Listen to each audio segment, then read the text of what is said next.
He wasn't rich, he wasn't powerful, just a young man trying to make it through another ordinary day. But in a world where the color of your skin can turn routine moments into life or death situations, ordinary doesn't always stay that way. One encounter, just minutes long, would change his fate forever. And when the truth came out, it didn't just shake his community.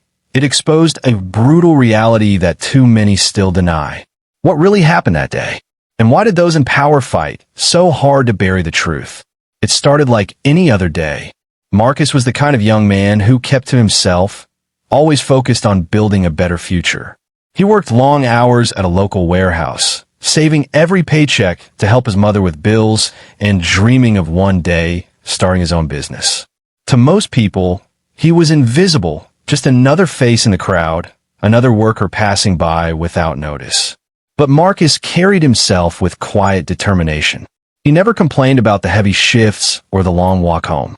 His life was simple, predictable, and safe, or so he thought. That evening, the streets of his neighborhood looked no different than usual.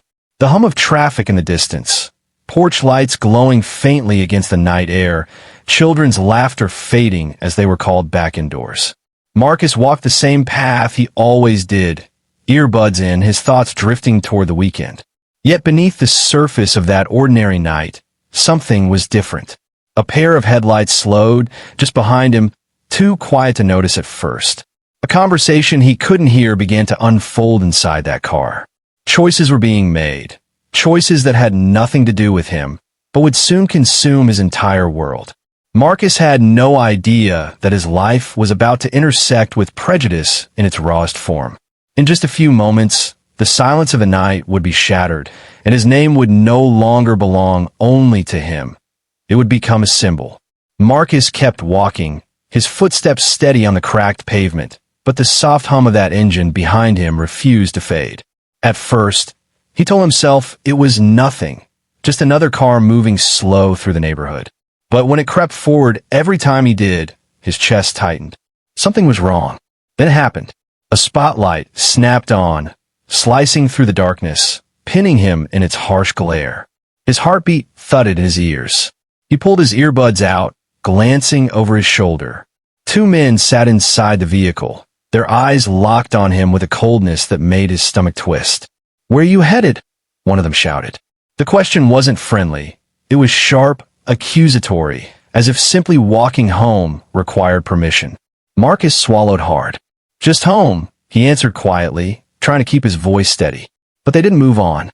Instead, the doors opened and boots hit the pavement. Their uniforms glinted under the streetlight, but their faces carried no hint of protection, only suspicion. To them, Marcus wasn't a young man with a dream, a worker helping his family, a neighbor. He was a target. They circled him slowly, questions coming fast, each one sharper than the last. "Where's your ID? Why are you here? What are you carrying?" He explained again and again, but his words seemed to bounce off an invisible wall. No answer satisfied them, because the truth wasn't what they were looking for. Marcus felt the weight of their stares pressing down like a cage. His hands trembled as he reached for his wallet, every movement deliberate, careful, because he knew one wrong gesture could be twisted into a threat. And then the shove came. Quick, forceful, knocking him off balance. His bag spilled, scattering his things across the pavement. His work gloves, his half-empty water bottle, his mother's old phone charger. Ordinary items, yet suddenly treated as evidence of something criminal. Neighbors peeked from their windows, drawn by the commotion. But the men's voices grew louder, drowning out the night. "Stop resisting," one barked, even though Marcus hadn't moved. Fear burned his chest, but so did something else, anger. He wanted to scream, to demand why walking home had turned into a crime. But another part of him knew silence might be the only thing keeping him alive. The flashing lights came next, washing the street in red and blue. Backup had arrived, not to help, but to escalate. Marcus stood frozen, his fate hanging by a thread.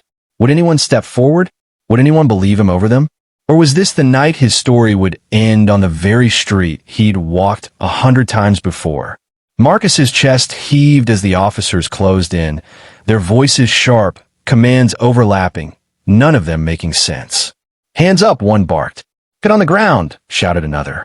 Every word contradicted the last, leaving Marcus paralyzed in the crossfire of their demands. His palms were already raised, trembling in the cold night air, but still they advanced as if he were a threat. The crowd at the edges of the street had grown larger now. Neighbors, strangers, faces illuminated by the glow of cell phones recording every second. Marcus could hear the whispers, the cries, the disbelief. Yet none of it slowed the men in uniform. One officer lunged, yanking his arm back, so hard Marcus thought it might snap.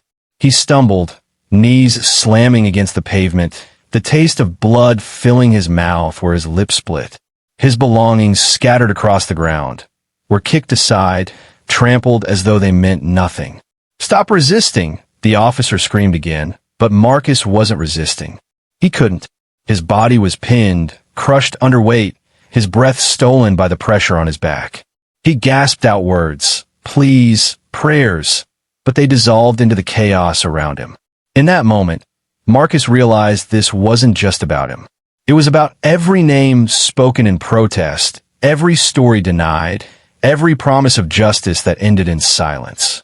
His life teetered on the edge of becoming the next hashtag, the next headline, the next tragedy that the world would argue about but never truly fix. The flashing lights blurred with the sting of tears in his eyes. He wondered if he'd ever see his mother again, if his dreams would end here on the concrete. And as the crowd shouted louder, demanding they let him go, the question hung heavy in the night air.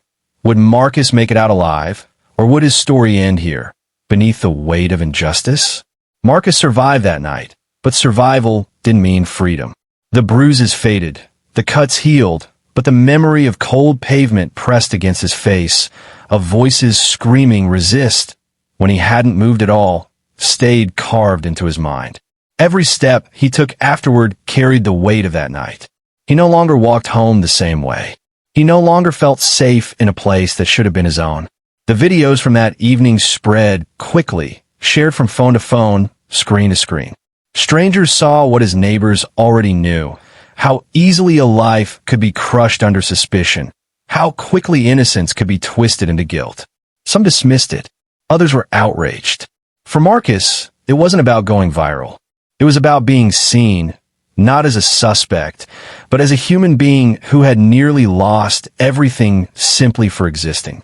And that's the deeper truth. Marcus's story is not just his. It echoes the voices of countless others whose names fill headlines for a week, only to be forgotten the next. It reflects a reality where walking home, driving to work, or simply existing in the wrong place at the wrong time can become a death sentence because of skin color alone. Marcus's life continues, but with a shadow that never leaves.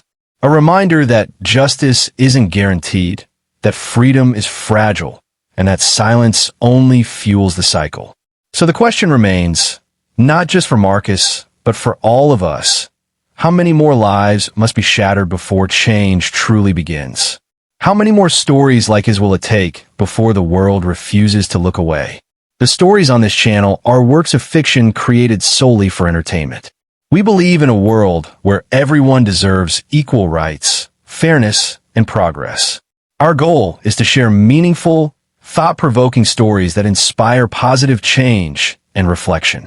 Any resemblance to real people, events, or organizations is purely coincidental. These stories are not intended to reference actual individuals or entities and carry no political or religious implications.